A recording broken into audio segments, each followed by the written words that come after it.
Welcome to the Eye Opener. I'm your host, Michael Lewis. A new wave of healthcare workers is resigning over vaccine mandates.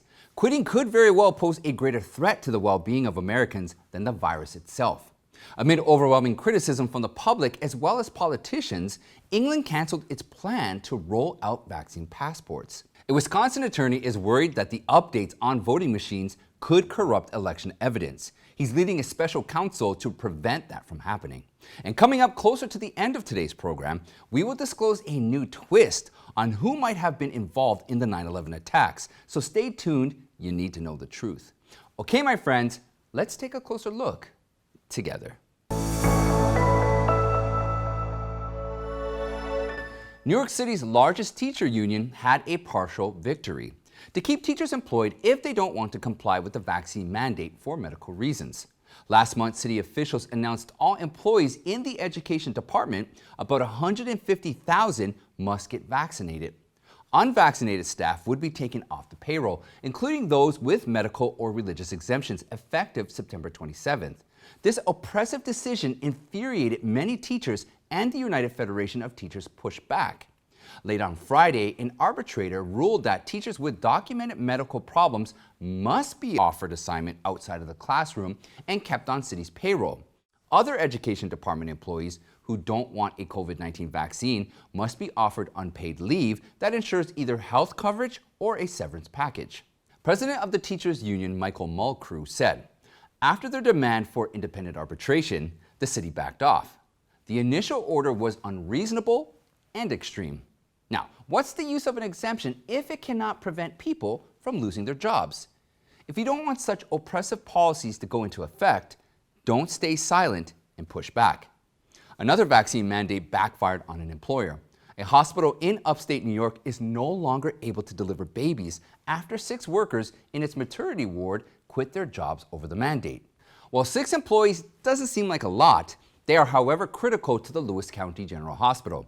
The hospital will be unable to do any deliveries after September 24th, with 7 more workers in the unit undecided about vaccinations.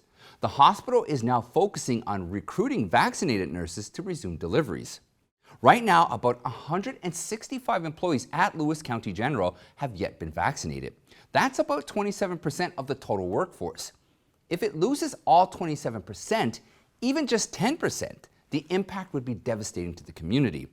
A significant shortage of healthcare workers could very well be a bigger disaster for the hospital and the patients than the coronavirus now, which has a very low death rate. Many have been saying since the beginning of the pandemic that the cure cannot be worse than the problem itself. First, it was about lockdowns and extreme COVID-19 restrictions. Now it's about vaccine mandates. It's the same party repeating the same mistake: government overreach and the abuse of power.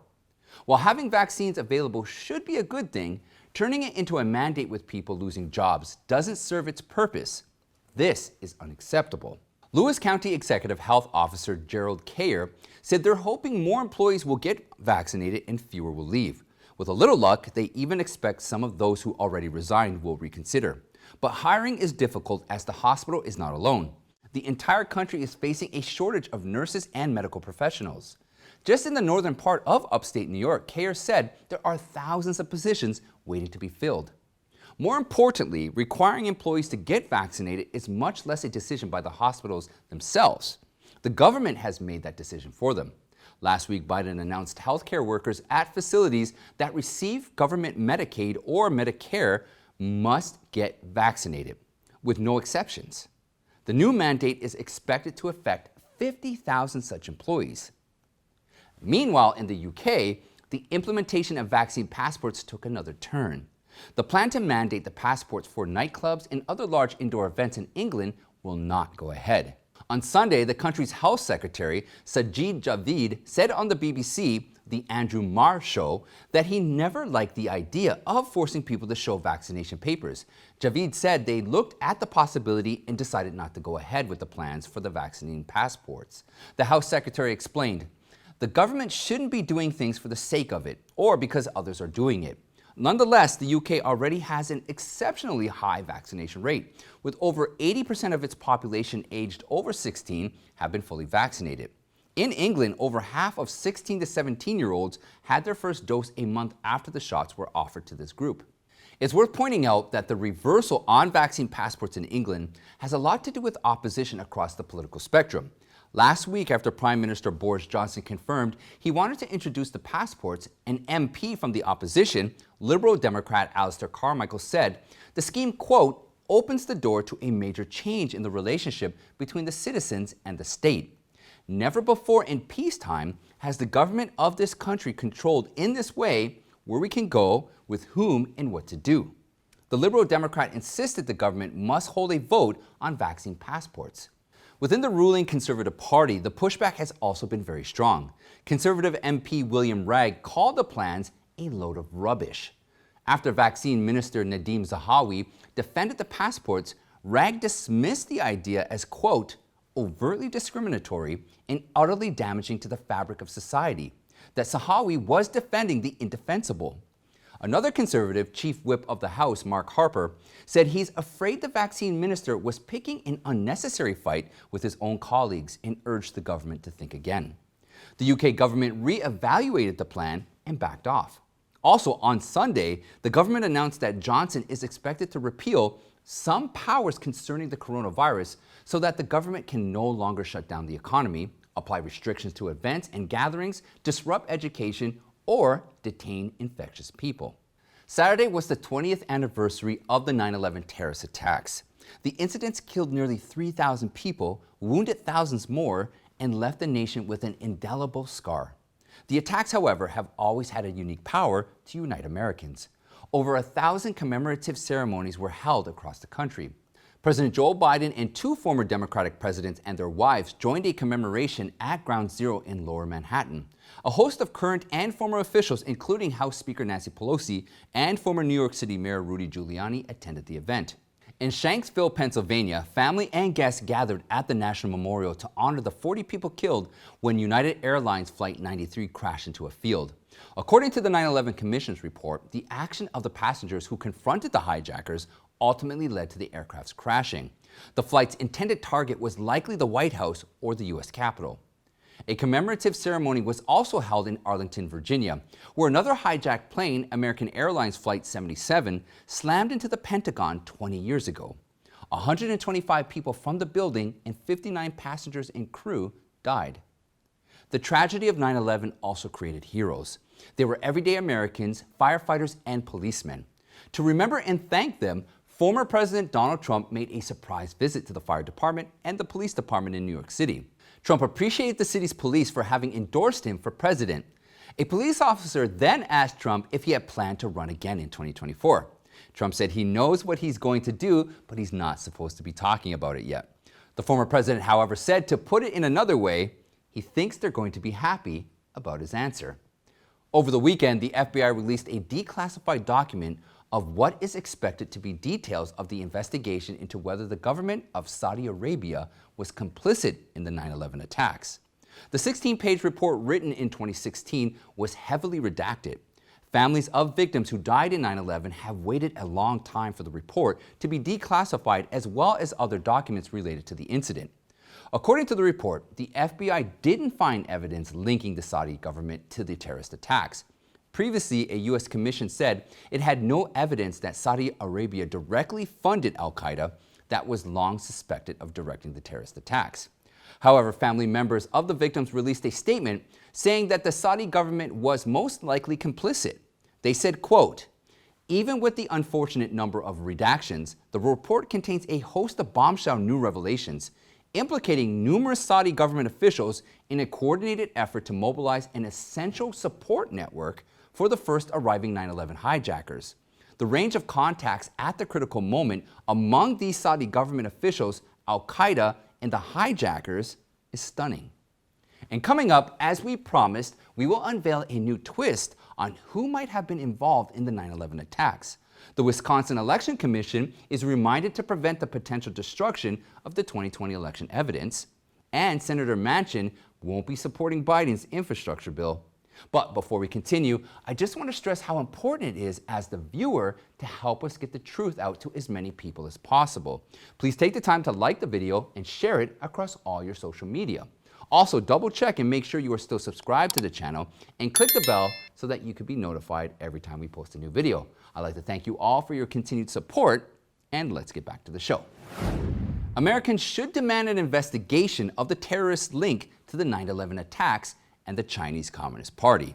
In the 1999 book, Unrestricted Warfare, two Chinese military officers discussed a hypothetical second attack on the World Trade Center in New York City. The book argued another attack following the 1993 failed terrorist bombing attempt would open up a complicated dilemma for the United States. The book also named Al-Qaeda as an organization with the ability to carry out such an operation. So the two Chinese military officers had accurately foretold of the terrorist attack 2 years prior, including the attackers and the location of the attack. Whether or not the CCP had knowledge of 9/11 before it happened, the regime's tactic of unrestricted warfare provided theoretical guidance for bin Laden's future operations. The CCP has long supported terrorist activities abroad, including those by Palestinian political leader Yasser Arafat, who had been frequently accused of terrorism. His PLO, the Palestine Liberation Organization, hijacked 3 planes in 1970 and introduced the world to modern terrorism, with commercial airline hijacking, suicide bombers, and random indiscriminate terror against innocent civilians. Arafat, to a great extent, inspired the Arab terrorist network, including Osama bin Laden. However, the critically neglected part was the role of the CCP. In addition to providing weapons and financial support, the CCP guided Palestine on how to wage a conflict with the United States and Israel while expanding its influence internationally. The communist regime invited Palestinians to receive training in China. It had also been accused of secretly communicating with the Taliban that provided shelter to bin Laden. As reported by The Guardian in 2001, following the 9/11 attacks, the CCP had trained at least several thousand jihadi fighters and provided them with machine guns, rocket launchers, and surface-to-air missiles that were worth $2 to $4 million. According to another report by the Association for Asian Research from 2005, Chinese intelligence agencies used shell companies around the world to help bin Laden raise funds and launder money. The Washington Times also reported on the day of the 9/11 attacks, the CCP and Taliban leaders had signed a contract of economic and technical cooperation. It's important to understand the context. Why was the CCP interested in helping out Americans' enemies in the war on terror? With the fall of the Berlin Wall in 1989, communism faced total collapse, and the CCP was pretty much left to face tremendous pressure from the free world on its own. But just as the West and the United States began to focus on condemning communist tyranny, 9/11 happened. While America and its allies became embroiled in costly and prolonged military campaigns in the Middle East, the CCP quietly worked its way to become a superpower, now capable of challenging the rule of the free world. The war on terror distracted Western governments and the public from the resurgence of communism. The founder of China E-Lobby, D.J. McGuire, offered a bold conclusion after extensively studying the matter. The road to defeat terrorism ends not in Kabul, Baghdad, Tehran, or Damascus, but in Beijing. America will never be secure until China is free. Special counsel and former state Supreme Court Justice Mike Gableman, a Republican, reminded the Wisconsin Election Commission of its duty to prevent the potential destruction of 2020 election evidence. As concerns mount that updates to the election machines could corrupt critical evidence relating to the ways the 2020 election was conducted, Gableman took it upon himself to send a letter. The Wisconsin attorney wrote to the Election Commission to preserve all records, including but not limited to information retained on voting machines. Gableman also asked the commission to forward any information relating to destruction of records, be it intentional or not, between the date of his letter and November 3rd. On September 8th, Gableman announced the launch of an Office of Special Counsel and its investigation of the 2020 election to ensure the integrity and security of future elections. The Wisconsin Assembly has approved funding and Gableman's leadership. Upon completion of the investigation, the office will send a report to the Assembly and state residents of a comprehensive accounting of last year's election proceedings. Gableman said to preserve the integrity of the probe, certain details will not be released. Senator Joel Manchin confirmed on Sunday that he won't vote in favor of the $3.5 trillion budget reconciliation bill. The senator told CNN during an interview that Chuck Schumer already knows he won't have Manchin's vote. No one seems to refer to the bill as a package on infrastructure anymore. The bill is heavily criticized for its price tag and its partisan nature. The Democrats completely remove Republicans from the legislative process because they know that the other side will flat out not agree with it. The extremely expensive spending plan, not surprisingly, focuses on climate programs and social welfare initiatives. Manchin strongly opposes the price tag. He doesn't see the rationale to rush the far-left agenda when the country is buried deep in debt. His objection may result in the miscarriage of the bipartisan infrastructure deal he helped negotiate with the Republicans. House Speaker Nancy Pelosi has set a vote on the measure for September 27th, but Democrats in the far left threaten to vote against the bipartisan piece if the reconciliation bill is blocked. And that's it for today, my friends. Check out the playlist right here for more eye-opening content. You can join me in the Eye Opener Telegram chat room and follow me on Newmaker, Gab, Parler, and Getter. Now don't forget, please sign up to the email list so that we can stay in touch. I'd like to thank you all, and I'll see you next time.